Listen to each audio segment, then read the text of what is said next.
ka sa droga. Ang sabi nila, magbantag ka. So yun nga mga kababayan, no? Sinabihan ni Senador Rapi Idol Tulfo itong mga taga LTFRB ng mga makakapal ang mukha. Ngayon na kung bago ka pa lang sa aking YouTube channel at nanonood lang, mangyari po bang paki-subscribe ang ating YouTube channel, paki-like at share na rin at paki-pindot na rin ang notification bell kung nagustuhan mo ang mga video na to para lagi kang updated sa mga ina-upload natin.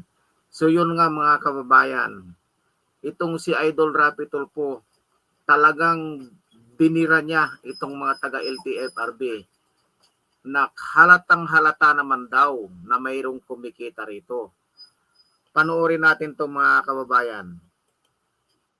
Kayo, dahil kapag hindi, pareho tayong sasabog. Believe. I would like to commend you on your passionate and in pursuing this resolution for our hardworking jeepney drivers. Mr. President, ang bottom line dito sa nakikita ko ay salapi. May mga gustong kumita. Unang-una na dyan. Matagal na yan, Senador Rapi Tulfo, dapat makastigo nyo na itong mga LTFRB na to.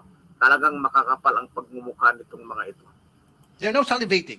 Tumutulo ng laway nito mga taga-LTFRB na atat ng kumita ng mga pila. Parang mga asong ulol, nagtutuluan ng laway. God knows who does not pay. Alam niyo po yung sa jeepney? Nakalagay, God knows who does not pay. Maraming mga hudas. Yes, na gustong yumaman. Gustong tumiba-tiba. At the expense of the mga pobreng jeepney drivers. Panginoon, kung sino Just imagine 2.4 million po ang halaga ng isang yung modernized jeep na sinasabi nila. At 300,000 naman po ang mabibigyan na subsidy. So 2.1 million po ang kailangang pagbabayaran ng mga jeepney drivers. Alam naman po ng mga taga-LTFRB. Meron namang jeep dyan na minodernize na rin ng mga kababayan natin, mga may mga jeep. Maganda nga dito nga sa Makati. Maganda nga yung jeep nila. Kanya lang yung dito sa Makati, aircon lang, hindi siya tinaasan ng todo. Pero yung bago ngayon, na minodernize na ng mga itong mga transport asosasyon, maganda na ipinakita yun Euro 5 na rin yung makina. So ganun na lang sana dapat ang gagawin dito sa mga jeep na ito. Sa paunahin sana itong kataasan ng mga presyo ng mga bilihin. Wag naman sana muna itong mga transport na ito. Kung magkano lang po kinikita ng isang jeepney driver sa maghapon, ang marami sa kanila hindi pa nga po makabuo ng boundary. Napakahirap, nag-jeepney driver din tayo mga kababayan. Napakahirap yung buong maghapon, ang sakit sa buong katawan. Ang ilan sa kanila, kahit isang tuka, dahil nga po mahina ang kita.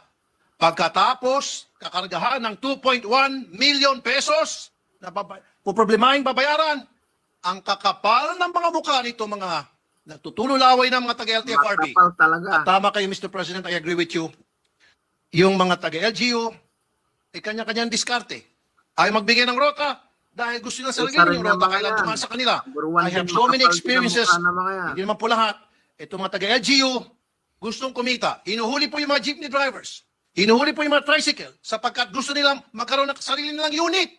Gusto nila maging mga operators. Marami din sa mga taga-LGU, again, hindi naman po lahat na mga loko-loko, unfortunately.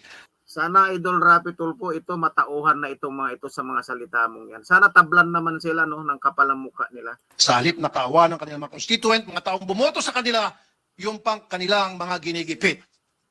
FYI, mga taga-LTFRB, ang jeepney po ay parte na ng ating kultura. As a matter of fact, ang mga taga-ibang bansa, pinupuri po ang ating mga jeepney. At ginagamit po ito bilang tourist attraction sa kanilang lugar. Ipinagmamalaki ang jeepney natin. Pagkatapos tayo, ipipace out natin ang ganun-ganun na lamang. Ang kakapal na mukha nito mga taga-LTFRB. Ang kakapal na mga mukha nitong ilan mga taga-LGU. Hindi nag-iisip. Ang tanging iniisip lamang po nila, Mr. President, ang kanilang bulsa. And adding insult to injury, saan galing? Saan manggagaling itong mga jeepney? Galing ng China. Na kung saan, itong mga taong ito ang hanggang ngayon, even while we speak, ay tuloy-tuloy na inapi ang ating mga mangingisda. Pagkatapos ang nating mga ngisda, tutulungan natin sila na para kumita, pagkakitaan ang mga jeepney drivers. Para kumita ang mga INUTIL na mga taga-LTFRB. Mr. President, baka marami pa akong masasabi. Ako mahibla. May camera ko Ang dun sasabihin ko lang, LTFRB, maghunos dili kayo. Sinabi Dahil mo, kapag Idol, hindi, pareho tayong sasabog, bilibiliw na. Maraming salamat, Mr. President. sinabi mo. Yun, maraming salamat mga kababayan.